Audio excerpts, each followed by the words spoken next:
နောက်ဆုံးသေးဖို့ဆက်ပြီးတင်ပြပေးချင်ပါတယ်ဒါကတော့စီရီယန်သစ်စပေါက်ပေါ့ဗျာသစ်စပေါက်မင်းကင်းမျိုးနဲ့စေအုပ်ကို PDF တွေကဖမ်းဆီးသွားတဲ့အခြေအနေပါဖြစ်စဉ်ကနိုဝင်ဘာလ30ရက်နေ့ကစကိုင်းတိုင်းမင်းကင်းမျိုးနဲ့တင်တော်ကြီးမှာစေကန်းဖွင့်ထားတဲ့စီရီယန်သစ်စပေါက်မင်းကင်းမျိုးနဲ့စေအုပ်ကြီးဖြစ်သူဒေါက်တာခင်သူလွင်ကိုအကြမ်းဖက် NUG လက်အောက်ကဖွဲ့တွေကနေအိမ်ထဲမှာဝင်ရောက်ပြီးဖမ်းဆီးသွားပါတယ်ခင်ဗျားတို့လည်းဒီရုပ်သံနဲ့ပတ်သက်ပြီးတော့ခင်ဗျားတို့လည်းတွေ့ရပါလိမ့်မယ်ခင်ဗျားတို့လည်းကြည့်ပြီးပါလိမ့်မယ်ကျွန်တော်လူခွင့်ကိုကျွန်တော်တန်ဖိုးထားတာလူခွင့်တန်ဖိုးထားပြတာအဲ့ဒီခင်ဗျာသစ်စပေါက်စီရီယန်ဆာပဲဘလို့ဖမ်းသွားလဲခင်ဗျားတို့တွေ့တယ်မခွေးလိုဝက်လိုဖမ်းသွားတာချုပ်ပြီးတော့လေဘာလဲတွေ့လဲဆိုတော့ခင်ဗျားတို့အိမ်တိမ်မှာဗျာအိမ်တိမ်မှာခင်ဗျားတို့ဝက်တွေရောင်းနွားတွေရောင်းရင်လေဝက်တွေရောင်းရင်အမှတခင်ကဝက်ရောင်းလိုက်တော့ဝက်ဝယ်လေလို့အသေးတန်လေးလည်းပြကျိုးနဲ့တုပ်ပြီးတော့အသေးတန်ကားပေါ်တင်ပြီးတော့တင်သွားသလိုပဲအဲ့လိုပဲဗျာခွေးနွားတွေတရိစ္ဆာန်လိုဖမ်းသွားတာဘာမှလည်းလူခွင့်ရေးအဲ့အမျိုးသမီးတယောက်ကိုဒီအမျိုးသားတွေဖမ်းခွင့်မရှိဘူးအမျိုးသမီးကိုအမျိုးသမီးနဲ့ပဲဖမ်းလို့ရတယ်ဒါဥပဒေကပြောတာပါ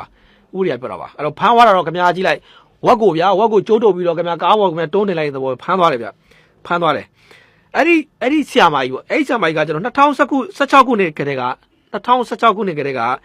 မင်းကင်းမြို့ပြည်သူ့စေအုပ်မှာကျွန်တော်စေအုပ်အကြီးပြတာဝန်ထမ်းဆောင်ခဲ့တာပါအဲ့တော့သူက2021နောက်ပိုင်းမှာဒီစုဖို့အကြမ်းဖက်မှုလှုပ်ရှားမှုတွေမှာပါဝင်တယ်ပြီးတော့ကျွန်တော်တို့ဒီအကြမ်းဖက်တွ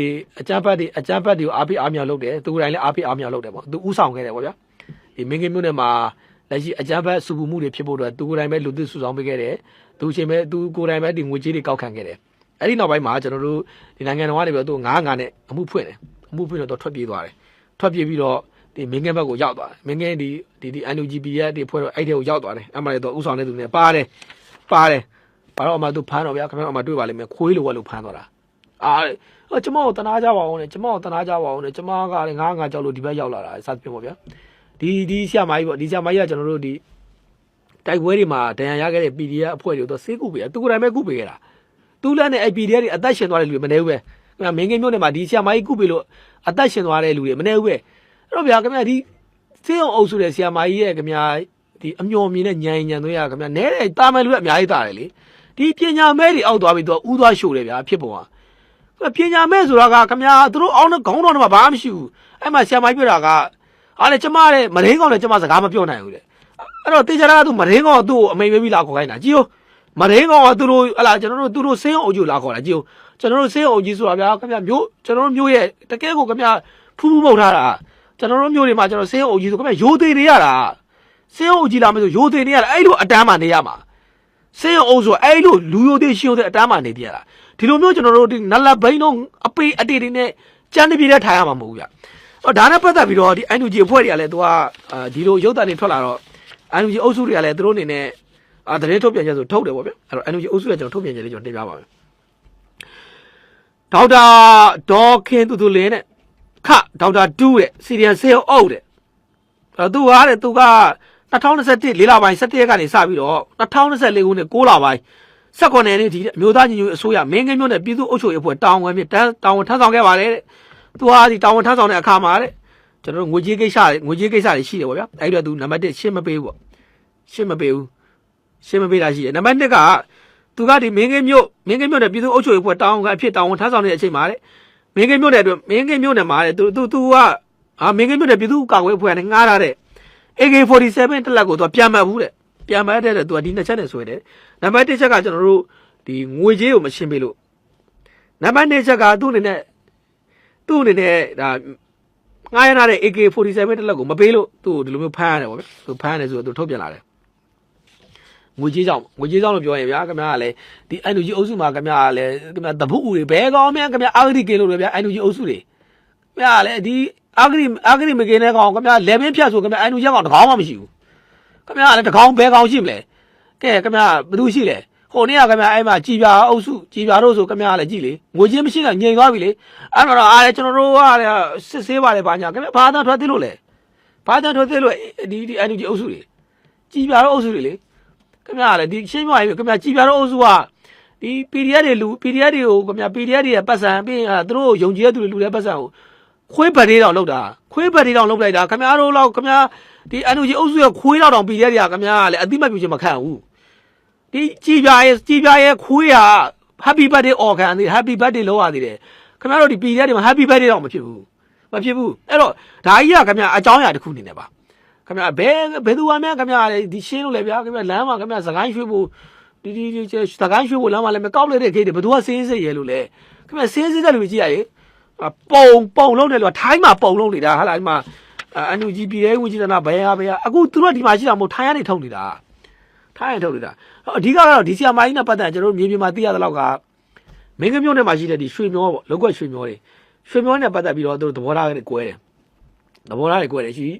ရွှေမျောတွေလောက်တဲ့ဒီအန်ယူဂျီအုပ်စုတွေအဲ့မှာကျွန်တော်ရွှေမျောတွေလောက်ခွင့်ပေးတယ်လောက်ခွင့်ပေးတော့ဒေသခံတွေလောက်ခွင့်မရှိဘူးပတ်စံမြန်မာပေးရလူပဲချတယ်အဲ့တော့ဘယ်နေရာလဲဆိုတော့ကျွန်တော်တို့လောင်းပြေးတို့မြောက်ချုံးတို့ပေါ့ဗျာအဲ့ဒီဘက်ကတကြောပေါ့ပြီးခဲ့တဲ့ရက်ကတက်မလို့ဘုံကျလိုက်တဲ့တကြော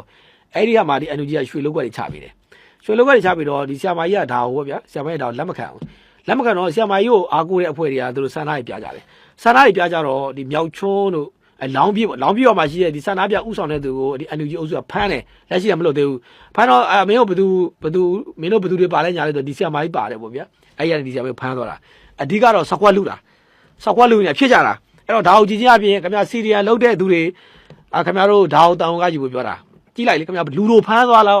့ဝတ်တကောင်ခင်ဗျာသားတိုက်အောင်တတ်မဲ့ဝက်ကိုခင်ဗျာကျိုးနဲ့ဆွဲတင်လာခင်ဗျာကြည့်လိုက်လက်ရှိခင်ဗျာမျိုးနယ်တွေမှာခင်ဗျာတကယ်စေအောင်ကြီးဘလို့နေရလဲဗျအဲ့တော့ကိုတက်တဲ့အသက်ပညာနဲ့ကိုသွားတဲ့နေရာတော့ခင်ဗျာစဉ်းစားဖို့လိုတယ်ဗျအဲ့တော့လက်ရှိကျွန်တော်ပြောချင်တာကဒေါက်တာဒေါ်ခင်တူလွင်လူလိုနားလဲပါစီလို့ပဲကျွန်တော်ပြောချင်ပါတယ်နိုင်ငံတော်ကဗျာသူအမှုဖွင့်တာပါငါ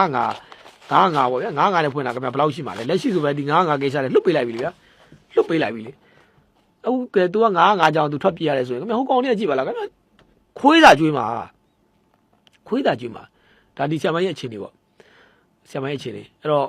့ဒီဆရာမရဲ့အခြေအနေဘာဆက်ဖြစ်မလဲပေါ့စိတ်ဝင်စားဖို့ကောင်းတယ်အဓိကတော့အာဂတိမှုဆိုတာက